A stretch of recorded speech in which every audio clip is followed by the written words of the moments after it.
లోకేశన్న వరాలు పంచిన చంద్రన్న రా రక్షిస్తామంటూ లేనున్నామంటూ స్వరాన్ని ఇచ్చిన లోకేశన్న వరాలు పంచిన చంద్రన్న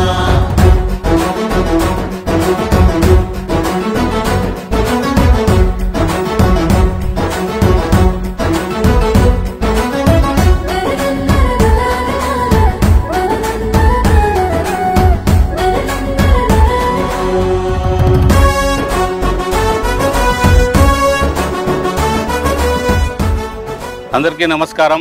ఈరోజు తెలుగుదేశం పార్టీ ఆవిర్భావ దినోత్సవ సందర్భంగా తెలుగుదేశం పార్టీ కుటుంబ సభ్యులందరికీ పేరు పేరున ధన్యవాదాలు తెలియజేస్తున్నాం। ఈ రోజుకు 43 సంవత్సరాలు పూర్తి చేసుకొని 44వ సంవత్సరంలో అడుగు పెడుతున్న మన తెలుగుదేశం పార్టీ ఘనకీర్తిని చాలా ఉన్నాయి చెప్పుకోవాలంటే। ఎందుకంటే బడుగు బలహీన వర్గాల జ్యోతి ఎన్టీ రామారావు ఆ రోజు గూడు గుడ్డు లేని వాళ్ళందరికి కూడా ఇల్లు గాని ఇంకోటి గాని కల్పించాలే సహృదయంతో ఆ రోజు 9 నెలల్లోనే పార్టీని స్థాపించి ఆ రోజు ఇలాంటి పెద్దలందరూ కూడా మన మల్లికార్జున అబ్బాయి ఇలాంటి పెద్దలందరూ కూడా 25 ఏళ్ల వయసులో వీళ్ళందరూ కూడా తెలుగుదేశం పార్టీ కోసం ఆ రోజు సభ్యత్వాలు తీసుకొని పార్టీకి ముందుకు నడిపించిన ప్రతి ఒక్కరికి కూడా పేరు పేరున ధన్యవాదాలు తెలియజేస్తున్నాం।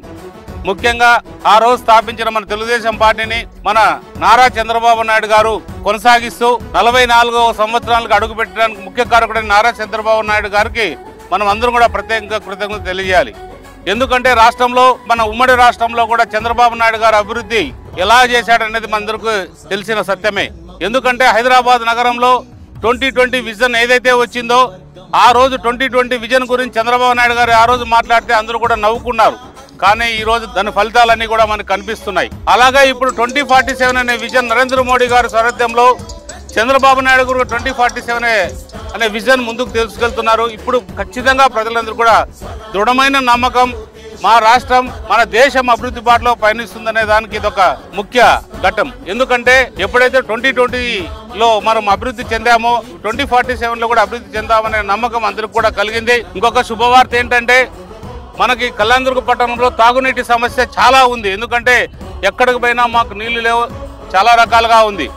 ఇంత ఆర్థిక సంక్షోభంలో ఉన్న మన రాష్ట్రానికి ఉన్నా కూడా మొన్ననే మన ముఖ్యమంత్రి గారు వరల్డ్ బ్యాంక్ నిధులతో 180 కోట్లు మన కళ్యాణదుర్గ పట్టణానికి శాంక్షన్ చేయడం, అది ఏప్రిల్ నెలాఖరు లోపల కూడా టెండర్లు ఫ్లోట్ అయ్యి మన కళ్యాణదుర్గం పట్టణానికి తాగునీటి సమస్య లేకోకుండా పరిష్కరించే తాత్కాలికమైన పరిష్కారం కాదు, ఎప్పటికి కూడా తాగునీటి సమస్య పరిష్కారం అనేది చూపిస్తున్నారు। మొన్ననే చెప్పారు 180 కోట్లు మీకు ఏఐపి స్కీమ్లో వరల్డ్ బ్యాంక్ స్కీమ్తో మీకు శాంక్షన్ అయింది। మీరు చాలా అదృష్టవంతులు, ఎందుకంటే ఉన్న కొన్ని ప్రాంతాల్లో కొన్ని మాత్రమే ఎన్నుకున్నాం, దాంట్లో మీ కళ్యాణదుర్గం ఒకటి అని చెప్పారు। చాలా సంతోషం అని చెప్పాం, అన్న ధన్యవాదాలు చెప్పాం। ఇంకోటి కూడా అడిగాం, మీరు ఇది ఇచ్చారు సార్, మాకు జీవనాడైన ఏదైతే ఉందో భైరవానితిప్ప ప్రాజెక్టు మీద ప్రజలు చాలా ఆశలు పెట్టుకున్నారు। ఆ ఆశలన్నీ కూడా నెరవేర్చాల్సిన బాధ్యత మీ పైన మా నాయకులు లేదా మా పైన అందరిపైన ఉంది సార్, ప్రజలందరికీ కూడా ఇది। ఎందుకంటే 100% వ్యవసాయం మీద ఆధారపడ్డారు। అలాంటి వ్యవసాయానికి జీవనాడిగా ఉన్న మన భైరవానితిప్ప ప్రాజెక్టు సకాలంలో పూర్తి చేస్తే సాగునీరు మనం బంగారు పంటలు పండించే అవకాశం ఉంటుందనే దాని మీదనే మన రైతులందరూ కూడా ఆశిస్తున్నారు సార్। మీరు ఖచ్చితంగా చేయాలంటే వచ్చే ఆర్థిక సంవత్సరంలో, అంటే ఇంకా 2 రోజుల తర్వాత ఆర్థిక సంవత్సరం మొదలవుతుంది।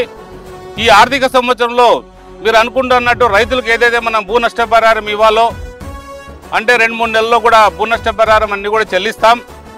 దాంతోపాటు కూడా పనులు ప్రారంభించి పనులు కూడా త్వరగా పూర్తి చేస్తామని చెప్పడం కూడా మన ముఖ్యమంత్రి గారు చెప్పడం కూడా జరిగింది। ఎక్కడికి పోయినా రోడ్లు సమస్య, ఎక్కడికి పోయినా కూడా మనకి రోడ్లు కూడా లేవు। మొన్ననే ఢిల్లీకి కూడా వెళ్ళొచ్చాను, నిన్ననే వచ్చాను రాత్రి।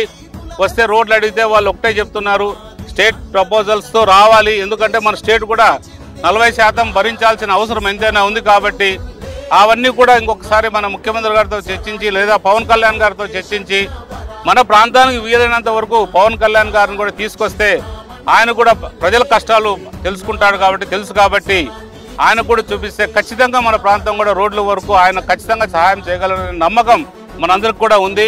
ఆ నమ్మకాన్ని కూడా నిలబెట్టుకునే బాధ్యత కూడా మేమందరం కూడా తీసుకుంటున్నాం। ఏదేమైనా కూడా 44వ సంవత్సరంలో మన తెలుగుదేశం పార్టీ అడుగుపెట్టాం। ఈ ప్రాంతీయ పార్టీలో అంత గొప్పగా 44 సంవత్సరాలు ఉన్నామంటే చాలా ఇలాంటి పెద్ద పెద్ద నాయకులు ఈరోజు స్థిరంగా ఉన్న ఈ పార్టీకి కూడా ఈ మొన్ననే చూసాం కోటి సభ్యత్వాలు నమోదు చేసుకున్నారు రాష్ట్రంలోనే. కోటి సభ్యత్వాలు నమోదు చేసుకున్న ఏ ప్రాంతీయ పార్టీ కూడా లేదు. అది ఒక మన తెలుగుదేశం పార్టీ. నారా లోకేష్ గారి గొప్పతనం, చంద్రబాబు నాయుడు గారి గొప్పతనం ఖచ్చితంగా చెప్పొచ్చు. ఏదేమైనా కూడా ఈరోజు నాకు ఇక్కడ ఎమ్మెల్యేగా అవకాశం ఇచ్చిన కళ్యాణదుర్గ ప్రజలందరూ కూడా ధన్యవాదాలు, వాళ్ళందరూ కూడా నమస్కారాలు తెలియజేస్తున్నా.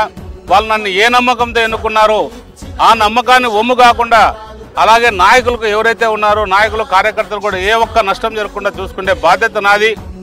దీంట్లో నా స్వార్థంగానే ఏది కూడా లేకోకుండా పూర్తిగా తెలుగుదేశం పార్టీ వైపు, తెలుగుదేశం పార్టీ నాయకత్వం వైపు వాళ్ళు ఎట్లా చెప్తే అట్లా నడుచుకునే బాధ్యత, ప్రజలకు ఎక్కడ మేలు జరుగుతుందంటే ఆ బాధ్యతలు ఖచ్చితంగా నేను తీసుకుంటానని మీ అందరి ముందు తెలియజేస్తున్నాను.